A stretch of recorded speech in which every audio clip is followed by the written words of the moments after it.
Hi friends, Elise Anamkara here for Anamkara Astrology. Thank you so much for joining me. Happy Mother's Day to all the mothers out there and to all those who long to be a mother, who take care of others and mother others. And yeah, very excited about Mother's Day. Fortunately, I'm getting to spend it with my mother and also with my sister-in-law, who's a wonderful mother. And I'm also going to be performing aunt duties and doubling as mom so that my sister-in-law could take a much needed break from being a mother to 4 boys and also taking wonderful care of my brother. So I am here doing that, which means I also get to shoot it in a lovely field here as opposed to being someplace in New York.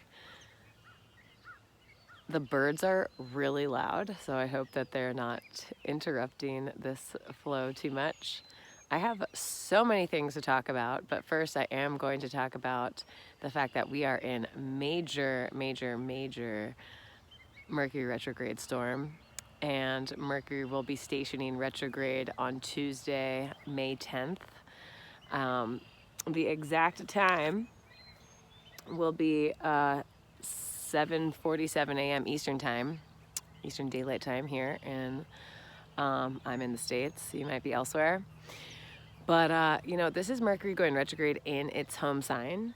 So I gotta say, I traveled on Friday, and, you know, we're in Mercury retrograde storm, but every day that we get closer to it, the more intense that it gets. And let me tell you, Mercury does rule communication and travel and technology that supports both of those things. And everything was like super out of control, delayed. Nothing that you thought was going to happen happened like that. Even my preparations for the trip were so, you know, I had a timeline to get out of town, and a whole bunch of things happened.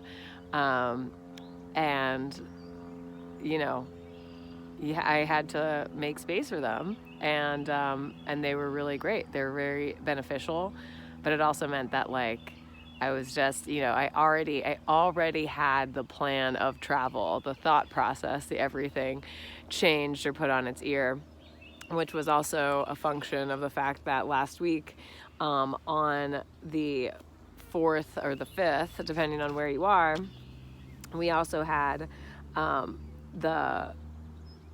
we had the sun conjuncting Uranus, and that happened early in the morning here on the East Coast on the 5th.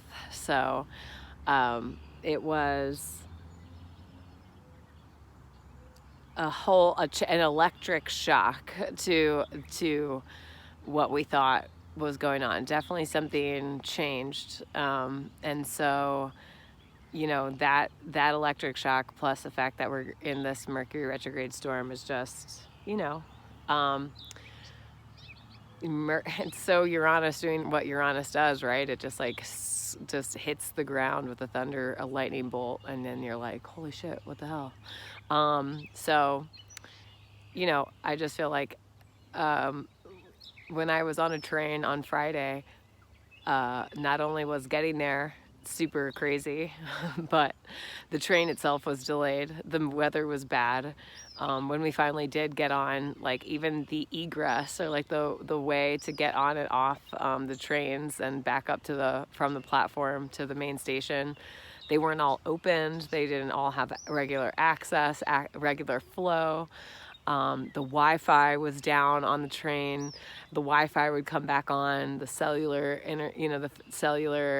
towers were dark along like the train route. So it was like, no messages could get sent, or things are delayed, and you just kind of had to just be like, you know what? I'm just gonna do the only thing that is the most necessary, and just know that, like,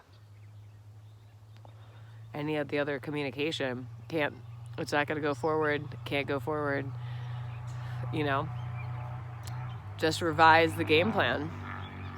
But I just feel like if this Mercury retrograde storm energy is any, you know, preview of what the actual retrograde is going to entail, like, please give yourself the most time possible. Instead of being an hour early to a flight, please be 2 hours early to a flight. Have a second game plan in place for if something goes wrong. Like, have a secondary point of contact. Definitely don't sign any new paperwork or like agreements. Like, don't sign a lease. I'm sorry if you haven't already signed a lease for this month. Like, just wait until what are you even going to do about June? I don't even know, because the Mercury ends its retrograde around just before July 10th, but I think it's in shadow until July 10th or July 14th.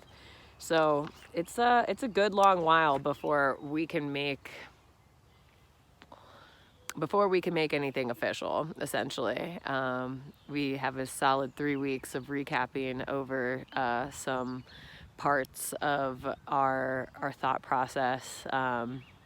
And right now it's in the fact gathering sign of Gemini. But it's going to go back into a more sensorial, more tangible, slower moving, to revise how we connect our bodies and our physical senses to that which we think, which kind of brings me to the fact that I've been really into human design recently, and I feel like human design is one of the best ways to connect what we know and what we absorb from astrology and from the information that we get in our life, and to understand how it processes as in each of us as individuals through our own system, our own physical, mental, spiritual, energetic interface. So if you don't know your human design, please look into it. If you need information as to how to get it, please contact me. I will leave a link in the description for where you can get your own graph.